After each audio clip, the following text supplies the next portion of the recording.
Super योद्धा Sajid episode 3 भूल और भविष्य। स्तंभ का प्रथम प्रवेश पूरा हो चुका था। साजिद अब एक ऐसे रहस्य के संपर्क में आ चुका था जिसे सामान्य योद्धा तो समझ ही नहीं सकते। उसकी हथेली पर उभरा नया चिन्ह अब तक किसी भी झात शक्ति रैंक में नहीं था, लेकिन उसमें एक ऊर्जा थी जो गूंगी नहीं थी। वो बुला रही थी अगले उत्तर की ओर। साजिद ने स्तंभ के भीतर और आगे बढ़ना शुरू किया। वह अब एक गुफा मार्ग में था, जहां दीवारों पर पुराने युद्धों की तस्वीरें बनी थीं। कुछ में अज्ञात योद्धा थे तो कुछ में दिखते थे ऐसे चिन्ह जो शायद कभी शून्य रैंक से भी ऊपर के थे। अचानक एक दीवार से प्रकाश फूटा और वहां प्रकट हुआ एक बुजुर्ग व्यक्ति। उसके वस्त्र फटे पुराने, लेकिन उसकी आंखों में शक्ति का इतिहास झलकता था। तुम यहां तक आ गए, इसका अर्थ है तुम्हारे भीतर सिर्फ शक्ति नहीं, प्रश्न भी हैं। तुम कौन हो? साजिद ने पूछा।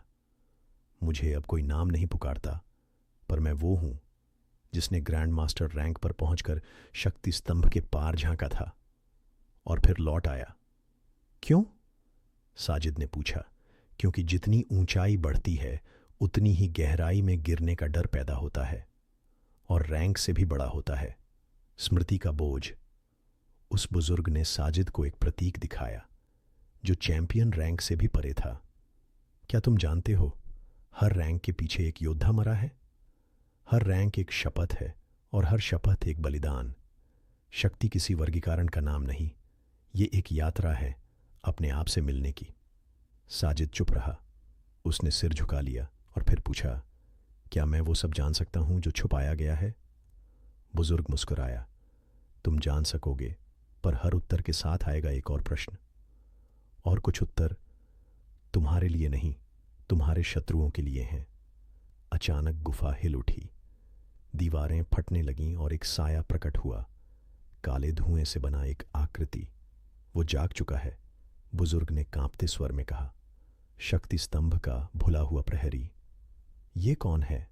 साजिद ने तलवार थाम ली। ये वो है जो कभी डेव से भी आगे जाना चाहता था, और अब वो तुम्हें अपने जैसा बनाना चाहता है।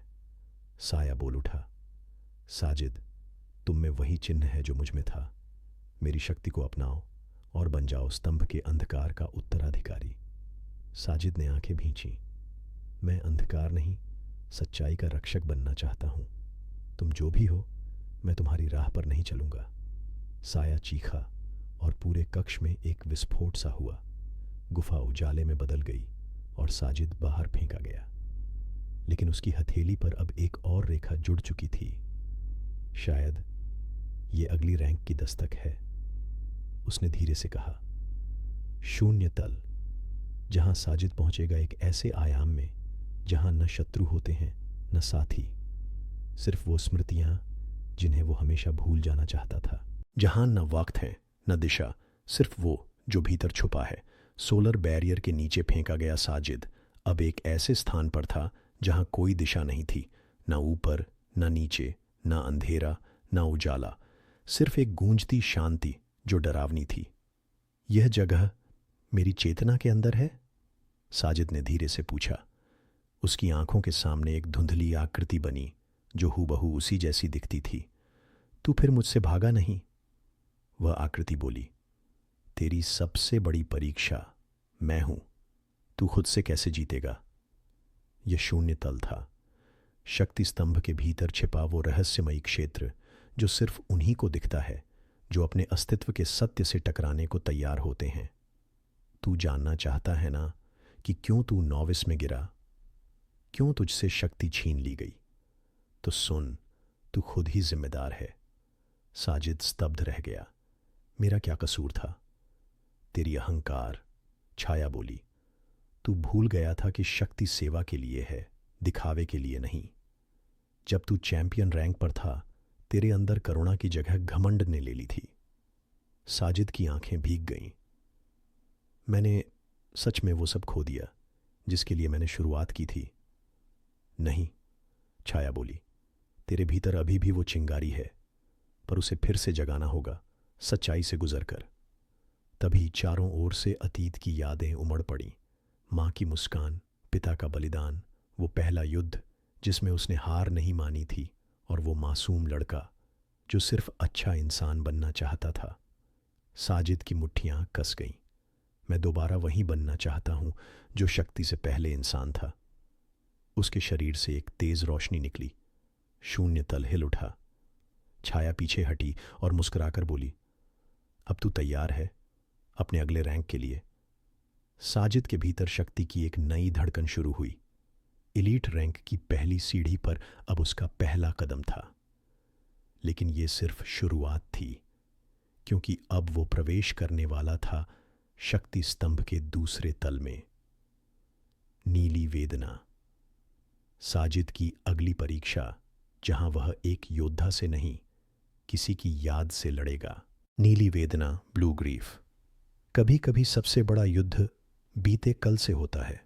साजिद अब शक्ति स्तंभ के दूसरे तल में था। यहाँ का वातावरण शांत था, पर मन में हलचल पैदा करने वाला। चारों ओर नीली धुंध फैली हुई थी, हर कदम पर अतीत की कुछ बिखरी स्मृतियां। जैसे यह तल खुद यादों से बना हो। ये जगह क्यों इतनी भारी लग रही है? साजिद ने अपने सीने पर हाथ रखते हुए कहा। तभी उसकी आंखों के सामने एक छवि बनी। एक लड़की, शांत मुस्कान, कंधों तक काले बाल, वो जो कभी उसके जीवन की रोशनी थी। सना। सना? साजिद फुसफुसाया, लेकिन वो कोई स्मृति नहीं थी। वो उसकी चेतना से जुड़ी एक जिंदा छाया थी। तू अब भी मुझे याद करता है साजिद? वह बोली, या सिर्फ अपनी गलती से भाग रहा है? नीली वेदना एक मानसिक परीक्षा थी, जहां सामने वो आता है जिसे खोकर हमने खुद को खो दिया। सना, मैंने तुम्हें बचाने की पूरी कोशिश की थी। मैं विफल रहा, पर मैंने हार नहीं मानी। साजिद की आवाज़ कांपी। लेकिन तुमने अपनी शक्ति के लिए मुझसे वादा तोड़ा था। तुम्हारा सपना हम दोनों का था, पर तुम अकेले चल दिए। क्या तुम्हें लगता है सिर्फ शक्तिशाली बनकर सब ठीक कर लोगे? साजिद अब चुप नहीं था। नहीं, अब मैं सब ठीक नहीं करना चाहता। अब मैं वो बनना चाहता हूं जो तुमने मुझ में देखा था। सच्चा, संवेदनशील और जिम्मेदार। सना की छाया मुस्कुराई। उसने अपना हाथ साजिद की ओर बढ़ाया। तो मेरी वेदना को शांति दो साजिद, और खुद को माफ कर दो, क्योंकि शक्ति तब जागती है जब आत्मा हल्की हो। तभी एक नीली ज्वाला साजिद की छाती से उठी। उसकी आंखें चमकीं और उसे वो दृश्य शक्ति मिली जिससे वह भविष्य के संकेत महसूस कर सकता था। वह अब एलीट रैंक में मजबूती से जम चुका था। लेकिन तभी एक नई आवाज गूंजी, भारी, क्रोधित और विकराल। शांति के बाद अग्नि आती है। तैयार हो जा साजिद, अगला तल तुझे जलाकर रख देगा। अग्नि का दर्पण। साजिद अग्नि स्तंभ में प्रवेश करेगा, जहां उसे लड़ना होगा उस योद्धा से जो उसी के जैसे ही चलता है, सोचता है और वार करता है। सुपर योद्धा साजिद सुनने के लिए इस YouTube चैनल को सब्सक्राइब करें।